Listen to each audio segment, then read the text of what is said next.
மக்களே, திரும்ப நான் வந்து இன்னொன்று சொல்கிறேன். இப்போ இந்த நியூஸ் மேபி வெளில வந்ததுனாலும், இல்லை அவனுங்க என்னை இலுமினாட்டின்னு சொன்னாலும் கலவரம் மட்டும் பண்ணாதீங்க. ஏன்னா கலவரம் பண்ணால் எல்லாமே பாதிச்சிடும், எல்லாமே பாதிச்சிடும். அவனுங்க இன்டர்நெட்டை ஷட் டவுன் பண்ணுறேன், அதை பண்ணுறேன், இதை பண்ணுறேன்னு சொல்கிறானுங்க தான்.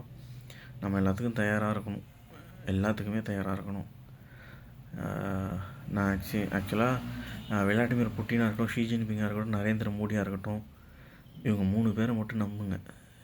இவங்க 3 பேர் கீழே இது எவனாவது இலுமினாட்டி இருக்கலாம். இலுமினாட்டி லிஸ்ட்டு முதல்ல வாங்குங்க, இலுமினாட்டி லிஸ்ட்டு வாங்குங்க. நம்மளால் சொல்ல முடியாது. அதாவது எல்லா கம்பெனிலையுமே வந்து மேனேஜரு, இந்த டாப் பொசிஷனில் இருக்கிறவனோ, இவனுங்க எல்லாருமே வந்து எல்லா கம்பெனியுமே சொல்ல முடியாது. பெரிய பெரிய கம்பெனிஸில் மேனேஜர்ஸாக இருக்கிறவனுங்க, அப்புறம் வந்து பார்த்திங்கன்னா இந்த சிஇஓவாக இருக்கிறவனுங்க, அப்புறம் இந்த நடிகர்கள், டைரக்டர்ஸு, ஆக்ட்ரஸ், அதாவது இந்த இந்த ஆக்ட்ரஸ்லாம் இருக்காங்களா, அதுலேயுமே இருக்காங்க நிறைய பேர் அப்பாவியும் இருக்காங்க, நிறைய பேர் நல்லவங்களும் இருக்காங்க. ஏன்னா ஆக்ட்ரஸ் வந்து, அதாவது தாய்க்குளம் வந்து தப்பு பண்ணாது அவ்வளோ சீக்கிரம் இப்படிலாம் ஜாயின் பண்ணி. அதனால் இதெல்லாம் பண்ணுறதெல்லாம் கே பைலோ யாரெல்லாம் பார்த்தீங்கன்னா இந்த டேரக்டரு, மியூசிக் டைரக்டரு, இந்த ஆக்டரு, அப்புறம் வந்து இந்த சிங்கர்ஸு, இவனுங்கெல்லாமே கே தான். இந்த ப்ரொடியூசர்ஸு, இந்த ரிலையன்ஸ் ஓனரு, அவன் ஒரு கே தான், அவனும் இலுமினாட்டி தான். அடுத்து வந்து பார்த்திங்கன்னா கோட்டக்கு, மகேந்திரா, அப்புறம் வந்து பார்த்திங்கன்னா இப்போ சமீபமாக இந்த சிவநாடார் இருக்கார்ல, சிவநாடார் யார், இந்த ஹெச்சிஎல் கம்பெனி ஓனர், அவனோட சொத்து எல்லாத்தையுமே கொடுத்தான் யாருக்கு, ட்ரஸ்ட்டுக்கு. எதுக்கு? என்னையை கொள்றதுக்கு நான் ட்ரஸ்ட்டுக்கு எதுக்கு தெரியுமா எல்லாருமே பணம் கொடுக்குறானோ? எல்லாருமே பணம் வந்து இப்போ பார்த்திங்கன்னா இவன் இருக்கான்ல, அவன் பேர் என்ன, மைக்ரோசாஃப்ட் ஓனர் பில்கேட்ஸ் வந்து அவனோட சொத்தை எல்லாத்தையுமே வந்து ட்ரஸ்ட்டு கொடுத்தான். அதேமாதிரி இந்தியாவுக்கும் ட்ரஸ்ட்டு வழங்குறானோ. எதுக்கு அப்படின்னா அந்த ட்ரஸ்ட்லேருந்து பணத்தை எடுத்து தான் எல்லா தப்புமே பண்ணுறானோ. ஏன்னா இவனுங்க கையால் கொடுத்தா கூட மாட்டிப்பானோ. இவனுங்க கையாலையும் கொடுக்குறானுங்க சின்ன சின்ன ஒர்க்கு, பெரிய ஒர்க்கெல்லாம் ட்ரஸ்ட்லேருந்து பண்ணுறானோ. எல்லாமே இந்த பணம் தான். ஆக்சுவலாக பார்த்திங்கன்னா இந்த வேர்ல்டு வாரால் மார்க்கெட் இறங்கணும், ஐஆர்எஃப்சி எல்லாம் ஏறுது, கண்ணாமண்ணு எல்லா இடத்துலையும் அவனுங்க ஆள் இருக்கானுங்க. அதே மாதிரி பார்த்திங்கன்னா வாரன் பஃபெட்டே இலுமினாட்டி தான். எப்படின்னா அவன் ஷேர்னால் அப்போல்லாம் அந்த காலத்தில் வந்து யாருக்குமே எஜுகேஷனே கிடையாது, யாருக்குமே தெரியாது ஷேர்னால் என்னென்னு. ஷேரில் அவன் இன்வெஸ்ட் பண்ணி உலக பணக்காரன் ஆகியிருக்கான் அப்படின்னா யாரோ ஒருத்தவங்க சொல்லி அதை பண்ணிகிட்ருக்கான். அவனும் வந்து பெரிய ஆள்லாம் இல்லை, வாரன் பஃபெட்டு. ஏன் நீங்கள் பார்த்தீங்கன்னா அதை கொஞ்ச நாளைக்கு முன்னாடி உலக பணக்காரர்கள் லிஸ்ட்டில் வந்து இந்தியர்கள் முன்னாடி வந்தாங்க. யார்? இந்த அம்பானி, அப்புறம் வந்து பார்த்திங்கன்னா இந்த அவன் வேறு என்ன, அதானியுமே பார்த்திங்கன்னா இலுமினாட்டி தான். ஏன்னா இதெல்லாமே பொய். அதாவது இவ்வளோ சொத்து மதிப்பு இருக்குது, அது இருக்குதுன்னு இவனுங்க காட்டுறதே பொய்.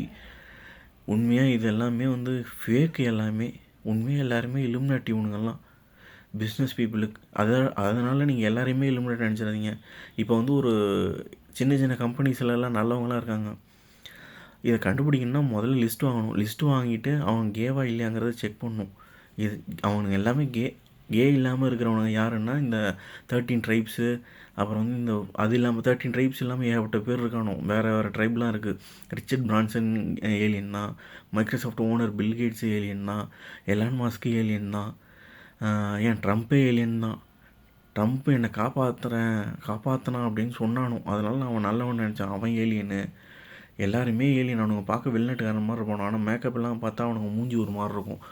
அந்த 13 ட்ரைப்ஸ் இல்லாமல் ஏகப்பட்ட பேர் இருக்கானோ. இவனுங்கெல்லாம் யூஎஸில் இருக்கானோ. இவனுங்க தான் அந்த சீக்ரெட் பிளட் குரூப்பு எலெக்ட் பண்ணுறாங்க. என்கிட்ட என்ன சொல்லிட்டானோன்னா, எங்களுக்கு தெரியாது, நாங்கள் வந்து அந்த அடிமை குரூப்பு அப்படின்ட்டானோ. நான் மாற்றி சொல்லிட்டேன் அதனால். ஆனால் உண்மையான அடிமை குரூப்பு கதை எழுதுகிறவனுங்க தான். இவனுங்க எல்லாருமே பவரில் இருக்கானோ, ரொம்ப பவர்ஃபுல்லான ஆளுங்க. எல்லாருமே கே. நம்ம நாட்டிலையும் இருக்கானோ. இவன் கே தான், எல்லாருமே கே தான். ஆக்டரை எல்லாமே, டேரக்டர்ஸ் எல்லாம் காப்பாற்றுங்க. நீங்கள் தான் புரிஞ்சு நடந்தணும். ஆனால் எந்த ஒரு தப்பும் பண்ணாதீங்க. இவனுங்களை ஆனால் உயிரோடு பிடிச்சி அடித்து திருத்தினா தான், அடித்து கொல்லணும். இவங்கெல்லாம் தற்கொலை பண்ணி விடக்கூடாது. இந்த உண்மை வெளில வந்துச்சுனாலே, அதாவது பப்ளிக்காக நான் சொல்கிறேன் அப்படின்னாலே, எவெல்லாம் தற்கொலை பண்ணிக்கிறானோ அவன் எல்லாருமே பொட்ட பயலோ, எல்லாமே கே. அவனு ஒன்றே என்ன சொல்கிறானுங்க, நாங்கள் எல்லாருமே வந்து அவனுங்களை கொண்டுட்டோம் அப்படிங்கிறவன. என்கிட்ட ஆளுங்க அவ்வளோ பேர் கிடையாது. இலுமினாட்டி தான் அதிகம். 90% மக்கள் வந்து இதாக இருக்காங்க, ஏழையாக இருக்காங்க. அப்படிங்கும்போது நான் எப்படி எல்லாருமே கொல்ல முடியும்? முழிச்சிக்கங்க மக்களே, முழிச்சிக்கங்க. என் பணமே வந்து பார்த்திங்கன்னா இப்போ ஹெச்டிஎஃப்சி பேங்க்கில் தான் இருக்குது, எஃப்டியில். அதேமாதிரி என்னோடய ஷேர் மார்க்கெட்டில் வந்து கோட்டக் மஹேந்திரா பேங்க்கில் நான் ஷேரில் ட்ரேட் பண்ணப்போ என் அக்கௌண்ட்லேருந்து 2 லட்சம் 1.5 லட்சமோ என்னமோ எங்கள் அப்பா அக்கௌண்ட்லேருந்து 2 லட்சத்தை திட்டானோ. எனக்கு நெட்டு வந்து ஸ்லோவாகவே வரும் எப்போ பார்த்தாலும்.